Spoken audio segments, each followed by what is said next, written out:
Hi, this is Buck, and I'm here to talk to you today about how to mount a red dot sight to your rifle. Some considerations, tips, things we suggest.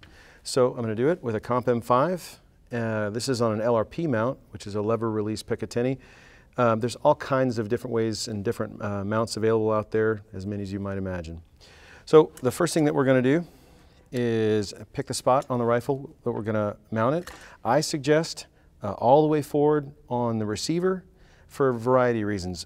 First and foremost, it gives me a good field of view, pretty open field of view. I really want this, the optic, to just show me the red dot. That's really what its job is, and that's what I want to see. And I find putting it forward on the receiver does that. It also gives me a good mark. If I have to take the optic off and I don't have the chance to zero it for whatever reason, I can put it back in that exact same spot. So I'm just going to rock it on the receiver and lock it down. That lever closes up. It's got a good sturdy mount. Something to consider, something to be careful of, is make certain that the mount or the optic doesn't bridge the gap between the rail and the receiver. The harmonics differ, and you can induce some error. But again, I find this to be the best place. It gives a lot of room at the rear of the receiver if you have backup irons, if you choose to have backup irons, or a magnifier. It gives a lot of room for that back here. But really the overriding benefit for me is that it gives me a good field of view. I really want the red dot sight to kind of fade into the process. I want to just raise the rifle and it show me a red dot sight so I can make that aiming solution and fire the gun. Okay, so now we've got the sight mounted. What we're going to talk about now is presenting the rifle. I've established a visual relationship with my target. I'm looking at my target. All I really need to do is this rifle to come up, present this red dot, insinuate itself or insinuate the red dot on the target, and then I can press the trigger if I so decide.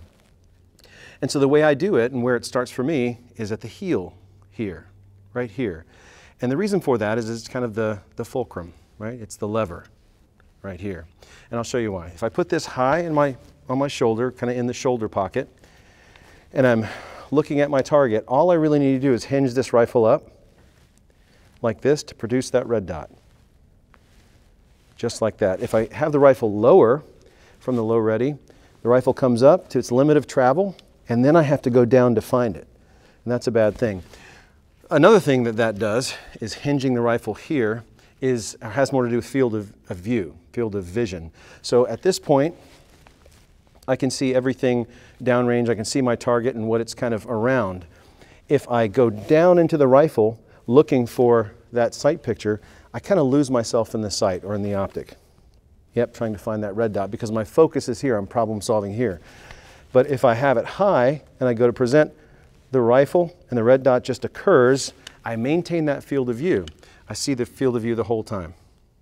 So that's presenting the rifle and mounting the sight. For more information, go to aimpoint.us.